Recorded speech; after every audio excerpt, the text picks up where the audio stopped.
네, 안녕하세요.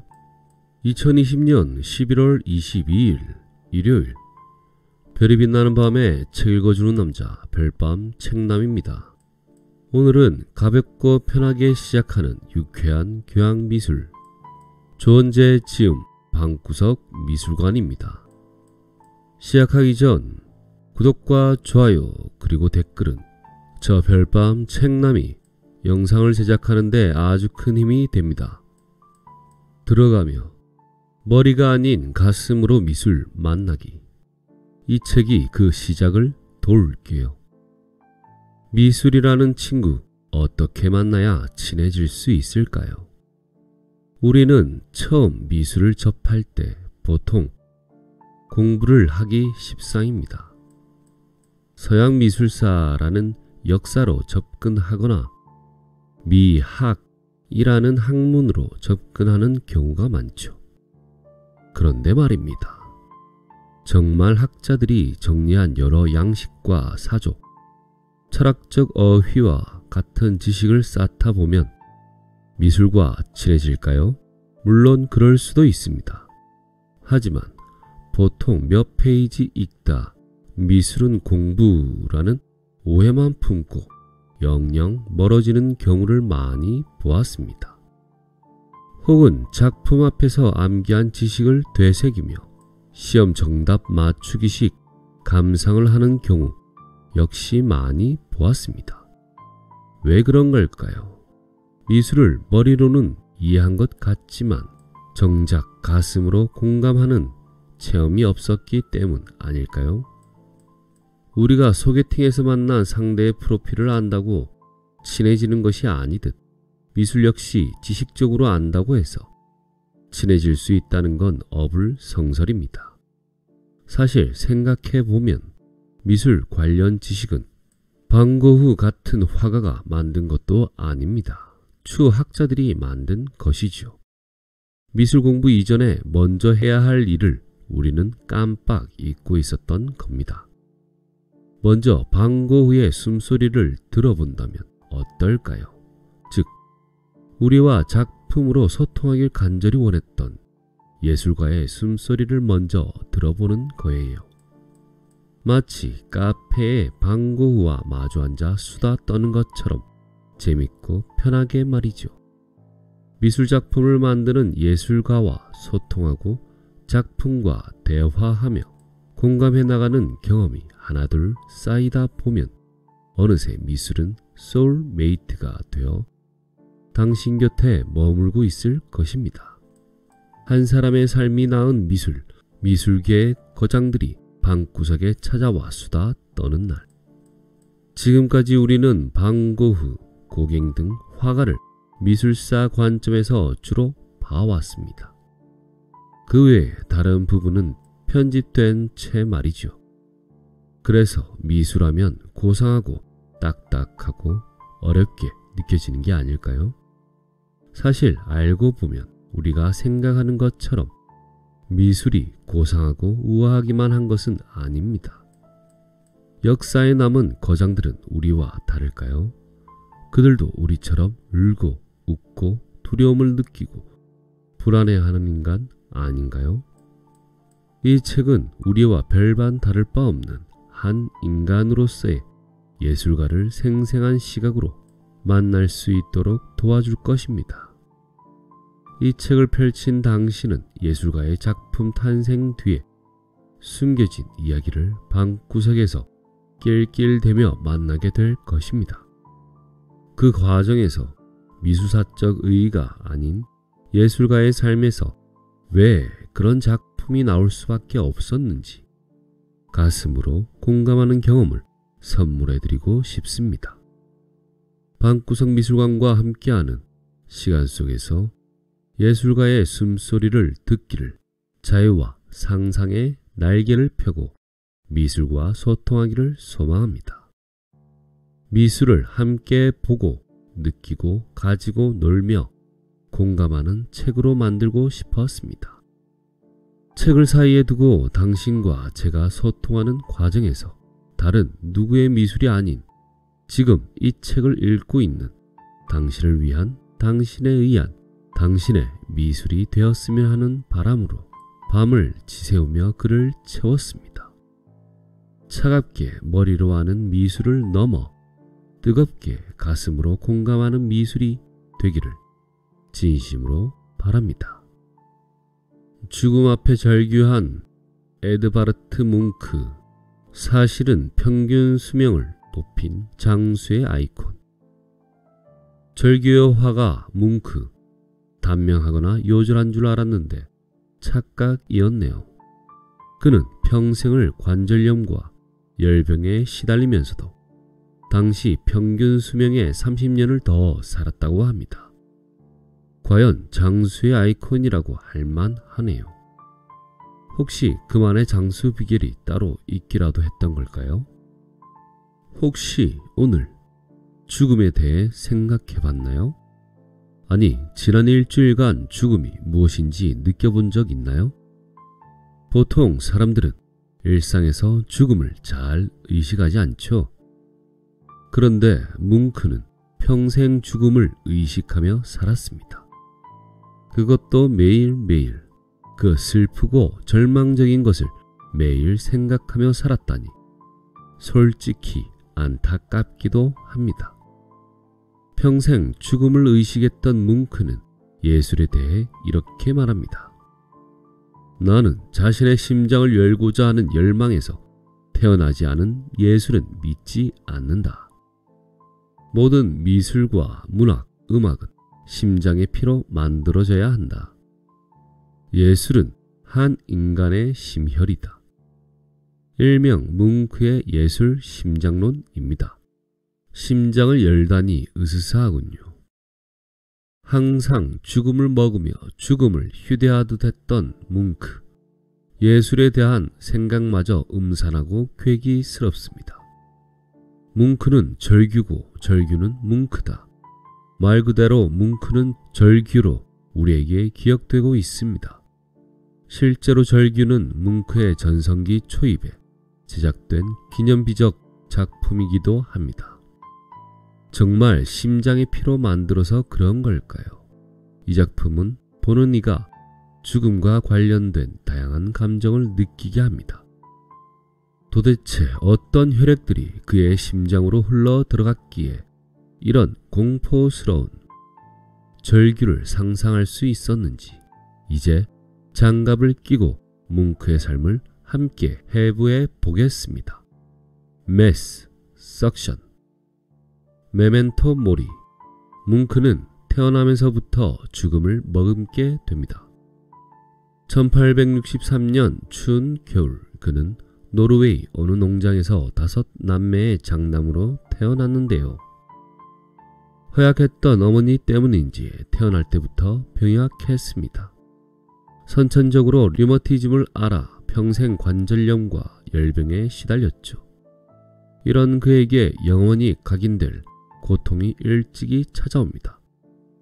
5살이란 어린 나이에 어머니가 폐결핵으로 사망하고 14살이 되던 해에는 1살 위인 누나 소피에마저 같은 이유로 사망한 것입니다. 하나뿐인 어머니와 누나의 죽음은 평생 그를 쫓아다니는 죽음의 망령이 됩니다. 무엇보다 숱하게 병치레 했던 그에게 나도 언제든지 죽을 수 있다는 두려움의 근원으로 작용하죠. 어린 나이부터 죽음에 대한 공포를 안고 살게 된 것입니다. 생에 대해 알기 전에 죽음부터 먼저 알게 된 소년 뭉크. 당시 그의 심리 상태는 매우 불안정했을 것입니다. 그런 그에게 아버지는 기름을 끼얹습니다. 아내의 사망 이후 우울증을 보이기 시작한 아버지는 고립된 생활을 자처하며 가족들을 신경질적으로 대하기 시작합니다. 뭉크는 이 갈등 상황에서 벗어날 수 없었죠. 어린 뭉크에게 운명은 가혹했습니다. 병마와 죽음, 정신적 불안정 등 이 모든 것들이 쓰나미가 되어 들이닥쳤고 고통의 연속이었습니다. 그러나 뭉크는 그것들을 버려야 할 쓰레기로 여기지 않습니다. 메멘토 모리, 죽음을 기억하기로 합니다. 여느 거장들처럼 그 역시 이 죽음을 예술로 승화시킵니다. 뭉크식 죽음의 레퀴엠, 그 시작을 알리는 작품이 바로 병든 아이입니다. 15살 나이에 폐결핵으로 죽어가던 창백한 누나에 대한 기억을 고통스럽게 더듬거리며 탄생시킨 첫 번째 작품이죠. 오래되었죠. 또 상기하고 싶지도 않은 슬픈 기억이라 그런지 그림 역시 낡은 방벽지처럼 축축하게 젖어 있습니다. 마치 눅눅한 곰팡이가 끼어 있는 것 같군요. 이 그림은 뭉크 예술 인생의 전환점이 됩니다. 예술에 더 깊은 의미를 부여하는 것은 개인과 그의 삶이며 우리는 죽어버린 자연이 아니라 바로 그것을 보여줘야 한다. 자신만의 예술 주제를 찾던 젊은 뭉크는 자신과 자신의 삶에서 예술의 원천을 길어옵니다. 자신의 삶을 둘러싼 죽음, 가혹한 삶으로부터 느끼는 감정을 그림 위에 쏟아내기로 한 겁니다. 이것이 그가 감정을 표출하는 표현주의의 선구자라 불리는 이유입니다. 이후 그의 캔버스에서 신화, 종교, 누군가의 얼굴이나 풍경은 자취를 감춥니다. 뭉크 그림의 주인공은 오직 그 자신이 됩니다. 당시에는 전례가 없던 시도였습니다. 물론 요즘의 우리에게는 생경한 것이 아닙니다. 요즘 많은 현대 미술가들이 자신의 경험을 작품 주제로 가져와 작업하고 있기 때문이죠. 그들 모두 뭉크 선배에게 빚지고 있는 것이라 볼 수 있겠습니다. 에드바르트 뭉크, 출생 1863년 12월 12일, 사망 1944년 1월 23일. 국적 노르웨이, 사조 표현주의, 대표작 절규, 사춘기 마돈나, 생명의 춤. 내 감정에 충실해 뭉크의 표현주의. 감정을 표출한다. 표현주의를 한마디로 말하면 이렇습니다. 회화라 눈으로 본 것을 재현하는 것이라는 전통적 고정관념을 거부하고 감정과 내면을 표현하는 것이라고 주장하는 새로운 생각이죠. 이런 표현주의의 선구자가 바로 뭉크입니다. 뭉크의 독창성은 자전적 표현에 있습니다. 이전의 예술가는 자신의 자화성을 그릴지언정 그 이상의 개인사를 그리지는 않았습니다. 그러나 뭉크는 자신의 사사로운 개인사 자체를 시종일관 그림에 끌어들였습니다. 그는 오직 자신의 삶에서 나오는 경험과 여기서 느껴지는 감정에만 집중했고 또 그것만을 표현했습니다. 자신이 느끼는 죽음의 공포, 사랑의 고통, 존재의 허무함 등의 감정을 회화해 표현했죠. 뭉크의 표현주의 작품은 독일 표현주의의 시발점이 됩니다. 1905년 키르히너와 놀대로 대표되는 다리파라는 예술가 그룹이 드레스덴에서 표현주의의 회화를 시작한 것. 그 이후 1911년 칸딘스키로 대표되는 청기사파가 민헨에서 표현주의 회화를 시작한 것에서 뭉크의 영향을 엿볼 수 있습니다. 그리고 머지않아 독일 표현주의는 칸딘스키에 의해 추상회화로 이행되기에 이릅니다. 네, 오늘의 책은 여기까지입니다. 나머지 부분은 책으로 만나보시길 바랍니다. 네, 안녕하세요. 별이 빛나는 밤에 책 읽어주는 남자 별밤 책남입니다. 인사를 다시 드렸습니다. 왜냐고요? 오랜만에 찾아왔으니까요. 혹시 어떤 분들은 이렇게 반짝하고 마는가라는 의문도 가졌을 겁니다. 매일같이 영상을 업로드하다가 한 2주 정도 쉬었으니까 말이죠. 제 얘기는 다음에 별밤 책남에 대해 얘기 드릴 때 자세히 하고 오늘의 책에 대해 나눌게요. 방구석 미술관 네이밍부터 놀랍습니다. 처음 들었던 건 즐겨 듣던 라디오였습니다. 라디오는 침묵을 싫어하는 저에게 아주 편한 친구입니다. 그래서 시작한 유튜브가 별밤 책남이기도 합니다. 방구석에서 미술관을 만나다 발상의 전환인 거죠. 라디오에서 가지고 나온 얘기는 노팅힐에서의 신부라는 그림이었나 봅니다. 그 그림을 그린 화가에 대한 이야기죠. 그림이나 글이나 한 사람이 만들어내는 창조물은 작품이 던지는 느낌이 있겠지만 그걸 만들어낸 사람과 그가 처해 있던 상황, 즉 역사죠. 그걸 알고 나면 달리 보이는 게 어찌 되었든 결과물은 그의 정신도 함께 녹아있기 때문이겠죠. 일주일 재취업 준비하고 일주일 혼신의 힘을 다해 근무하고 나니 일주일 동안 한 권의 책은커녕 한쪽의 책조차 펼치기 쉽지 않은 하루하루에도 영상은 볼 수 있더라는 경험이 일상에서 편하게 만날 수 있는 책을 소개하는 채널로 다시 달리려 합니다. 세상의 모든 일은 할 수 없는 이유가 존재합니다. 그러나 세상 대부분의 일은 그럼에도 불구하고 라는 이유로 행동하기 때문에 가능한 일입니다. 그 일을 하는 이유는 단 하나, 내가 행동하기 때문이죠. 어찌 보면 오늘 숨 쉴 수 있는 건 그래도 살만해서가 아닐까요? 살아만 있으면 오늘은 제쳐두고라도 또 다른 일들이 일어날 수 있는 그런 내일이 있으니까 오늘은 부디 편안히 잠들기를 바랍니다.